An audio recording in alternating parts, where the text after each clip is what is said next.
छान झणझणीत, चटपटीत अशी दही मिरची किंवा सांडगी मिरची आज आपण करणार आहोत. नमस्कार, स्वागत आहे तुमचं मराठी किचनमध्ये.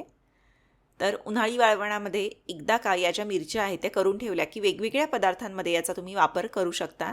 अगदी तोंडी लावण म्हणूनही जेवणाला मस्त अशी चव देतात. चला तर मग लगेच करायला घेऊ. सगळ्यात आधी या ठिकाणी 1/2 किलो मिरची घेतलेली आहे. साधारणपणे 25 ते 30 मिरच्या आहेत. मिरच्या बघून घेताना एक गोष्ट लक्षात ठेवायची की मिरच्या अगदी ताज्या, छान करकरीत अशा हव्या. मिरच्यांची देठं जर का तुम्ही पाहिली तर देठ अगदी ताजं असावं, सुकलेलं नसावं, म्हणजेच मिरची जी आहे ती ताजी आहे.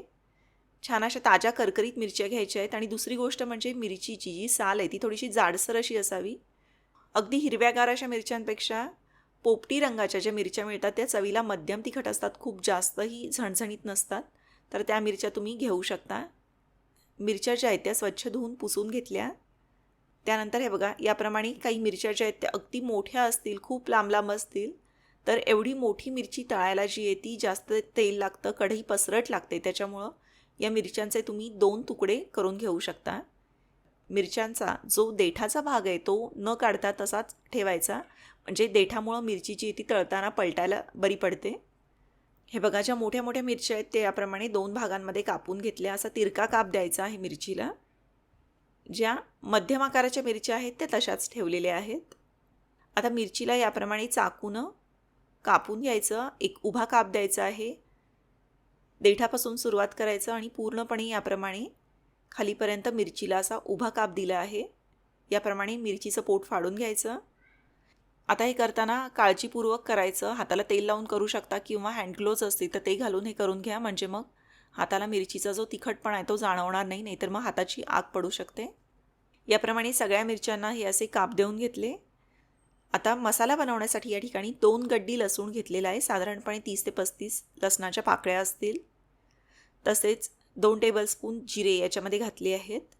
2 चमचे मीठ घातलेलं आहे.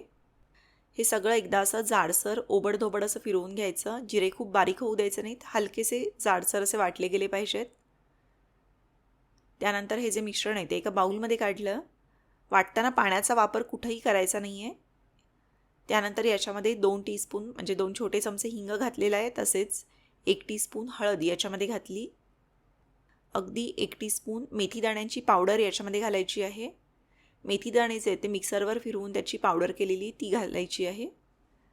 त्यानंतर सगळं साहित्य जे आहे ते असं छान मिक्स करून घ्या. लसूण, जिरे आणि हिंगाचा खूप छान असा स्वाद जो येतो या मसाल्याला येतो आणि त्याच्यामुळंच मिरच्यांची जी चव आहे ती अप्रतिम लागते. त्यानंतर याच्यामध्ये चांगली 1 वाटी दही घालायचं आहे.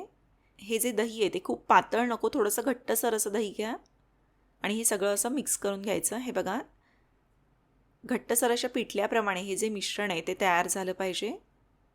आता हा जो मसाला आहे तो मिरच्यांमध्ये असा व्यवस्थित भरून घ्यायचा. हे तुम्ही चमच्यानं देखील भरून घेऊ शकता किंवा याप्रमाणे हातानं भरून घेतलं तरीसुद्धा चालेल. मिरची जी आहे ती खालपासून वरपर्यंत पूर्णपणे अशी भरली गेली पाहिजे. ज्याप्रमाणे आपण वांग्यांमध्ये किंवा भाज्यांमध्ये मसाला जो आहे तो भरून घेतो तसं हे असं मिरचीमध्ये हा जो मसाला आहे तो असा व्यवस्थित भरून घ्यायचा. कदाचित मसाला जो आहे तो थोडासा तुमचा शिल्लक राहू शकतो. आणखी 10-12 मिरच्या ज्या आहेत जादाच्या त्या तुम्ही याच्यामध्ये करून घेऊ शकता. हे बघा, मिरच्या अशा व्यवस्थित पूर्णपणे भरल्या आहेत. हे बघा, याप्रमाणे सगळ्या मिरच्या ज्या आहेत त्या भरून घेतल्या. थोड्याफार मसाला जो आहे तो बाहेर आला तरीसुद्धा चालतो, उलटा छान लागतो. तर या ज्या मसाला भरलेल्या मिरच्या आहेत त्या ताटामध्ये असा पसरून ठेवून द्यायच्या आणि चांगल्या कडक उन्हामध्ये या ज्या मिरच्या आहेत त्या वाळवण्यासाठी ठेवून दिल्या आहेत. मिरची जी आहे ती पूर्णपणे वाळण्यासाठी वेळ लागतो. हे बघा, ही अशी 1 दिवसानंतर सुद्धा मिरची जी आहे ती अजून थोडीशी ओलसर अशी आहे, पूर्णपणे वाळलेली नाही आहे. तर चांगलं 3 ते 4 दिवस याला कडक उन्हामध्ये असं ठेवून द्यायचं. अधूनमधून बाजू पलटायची. मिरची पूर्णपणे व्यवस्थित कडकडीत वाळली पाहिजे. जेव्हा ती अशी कटकन सहज तुटते याचाच अर्थ ती व्यवस्थित पूर्णपणे वाळलेली आहे. आणि या ज्या मिरच्या आहेत त्या तुम्ही स्वच्छ अशा प्लॅस्टिकच्या डब्यात किंवा काचेच्या बरणीमध्ये भरून जर का ठेवल्या तर या मिरच्या ज्या आहेत त्या व्यवस्थित टिकतात आणि कधीही ही जी मिरची आहे मग ती तुम्ही तळून वापरू शकता. ही मिरची वापरून आपण दही भात करणार आहोत. खूप सोपं आहे. मीठ घालून शिजवलेला भात घ्यायचा. भरपूरसं 1 कप दही याच्यामध्ये घातलं, 1 कप दूध घातलं आणि सगळं असं छान सरभरीत होईपर्यंत मिक्स करून घ्या. त्यानंतर याच्यामध्ये बारीक चिरलेला कांदा घातला, खमंग असे तळलेले शेंगदाणे घालायचे, डाळिंबाचे दाणे घातले, कांद्याऐवजी तुम्ही काकडी देखील किसून घालू शकता. त्यानंतर भरपूरशी बारीक चिरलेली कोथिंबीर घातली. सगळं असं छान मिक्स करून घ्या. आता छोट्या कडल्यामध्ये तेल गरम करून घेऊ शकता. अगदी मोठ्या कढईची गरज नाही, छोट्या कडल्यामध्ये तेल जे ते तुम्ही गरम करून घेऊ शकता. तेल चांगलं धूर येईपर्यंत तापलं की याच्यामध्ये मिरची घालायची. गॅस अगदी कमी करायचा किंवा बंद देखील करू शकता आणि मिरचीची बाजू पलटून सगळ्या बाजूंनी अशी छान ब्राऊन रंगावर ही जी मिरची आहे ती तळून घ्या. हे बघा, चांगला असा खरपूस रंग याला आला पाहिजे, तरच छान कुरकुरीत होते.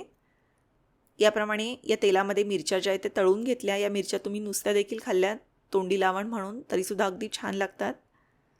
आता उरलेल्या तेलामध्ये मी फोडणी तयार करते, तर जिरे, हिंग आणि कढीपत्त्याची फोडणी तयार करून घेतली आणि ती या भातावर घातली आहे. चवीनुसार मीठ घातलं.